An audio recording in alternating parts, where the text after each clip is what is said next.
Rate cut रहा कैसा? और एक और चीज़ अनुज, हिस्टोरिकली इमर्जिंग मार्केट्स के साथ एंड स्पेशली इंडिया के साथ इस रेट कट का, इस सब्सटेंशियल रेट कट का सरोकार कैसा रहा है? कैसे रीड करें इतिहास के पन्नों को हम? बिल्कुल, बहुत अच्छा सवाल पूछा है आपने और मैं जवाब दे देता हूँ उसका। देखिए, अब 116 पॉइंट हो गया गिफ्ट निफ्टी। सुबह हमने शो की शुरुआत की तो 40, मुझे हैरानी हो रही थी 40 क्यों है, ज़्यादा होना चाहिए। 116 पे भी मुझे हैरानी है एक्चुअली। खैर एनीवे, देखिए बहुत शानदार एक्शन यूएस फेड का है वीरू। आई थिंक जो मार्केट को चाहिए था ना, फेड ने एग्जैक्टली वही किया। 50 बेसिस पॉइंट का रेट कट किया, लेकिन ये भी बोल दिया कि बस उसके बाद अब 25 आगे से, क्योंकि इकोनॉमी इतनी भी ख़राब नहीं है हमारी। तो सबको खुश कर दिया फेड ने। और अमेरिका में थोड़ी प्रॉफिट बुकिंग हुई, लेकिन जैसा आज फ्यूचर्स बता रहे हैं, ठीक है वो प्रॉफिट बुकिंग होनी थी, अब अमेरिकी मार्केट भी चलेंगे। और बाजार के लिए एक गोल्डीलॉक्स बन रहा है इस समय, सब कुछ अच्छा, डबल डोज। इकोनॉमी में अगर वीकनेस आएगी भी तो भी वो रिसेशन नहीं होगा, इकोनॉमी स्ट्रांग है और दरों में कटौती शुरू हुई है।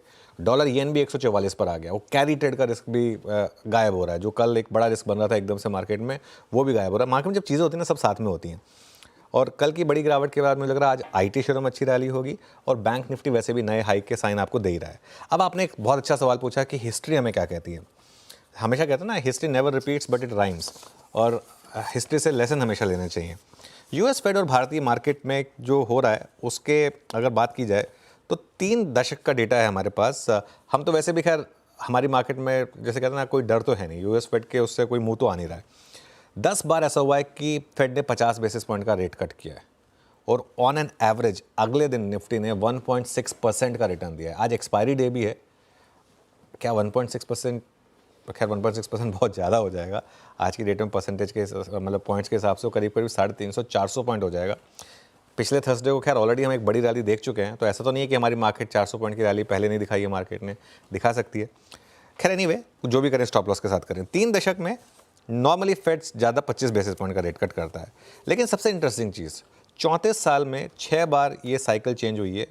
और जो 2 मोस्ट रीसेंट डेटा पॉइंट्स हैं जिसमें हमारी मार्केट वैसे भी एक्टिव रही थी, एक था 1990 टू 1994 का रेट कट होने का पीरियड, उसमें हम 4 साल में चले 310%। और एक था 2004 से 2007 का रेट कट का साइकिल 3 साल का, जिसमें हम चले 202%। मोटा मोटी बात ये हो गई कि चाहे फेड रेट हाइक करे या फेड रेट कम करे, अगर हमारी इकोनॉमी और हमारी मार्केट स्ट्रांग है तो हमारी मार्केट चलेगी। तो इसके लिए ये नॉइज़ जो है वो 1 हफ्ते का होता है, 3-4 दिन 5 दिन पहले का और 1 दिन बाद का, और उसके बाद market back to normal. Veeru, okay, ये बात हो गई हिस्टोरिकली बिहेवियर कैसा रहा है। बट अनुज, 2 बड़े इंटरेस्टिंग क्रॉस कॉम्बिनेशंस हैं। कल हमें निफ्टी बैंक में एक ब्रेकआउट मिल गया, हम पूरे दिन उस थ्रेशोल्ड पॉइंट के ऊपर रहे। और एक और चीज़, ठीक इस बड़े घटनाक्रम से पहले 50 बेसिस पॉइंट की कट से पहले एसेंचर ने आके जो तड़का लगाया, उससे क्या हुआ कि हमारे आईटी को जो डिप मिला उसमें शायद जिसने कल लिया हो उसको एक बेटर रिस्क रिवॉर्ड रेशो मिला। आज दोनों इन सेक्टर्स की प्लेसमेंट कैसी है, और इस रेट कट को अगर कोरिलेट करके किसी सेक्टर को पिक करना हो वो क्या होगा?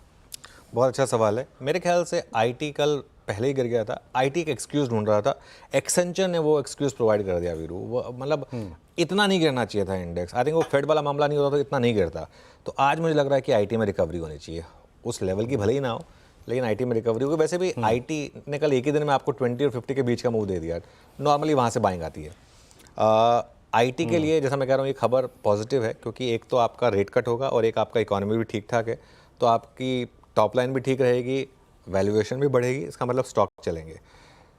दूसरी चीज़ जो आपने बोली वो हमारा लगातार व्यू रहा है कि बैंक निफ्टी एक शेड बेटर है। उसका कारण है प्राइवेट बैंकों में थोड़ी सी बाइंग शुरू हो गई है, बार्गेन बाइंग। और HDFC bank, ICICI bank, Kotak Mahindra bank, इन सब में एक्सिस बैंक, तो बैंक निफ्टी भी चल रहा है।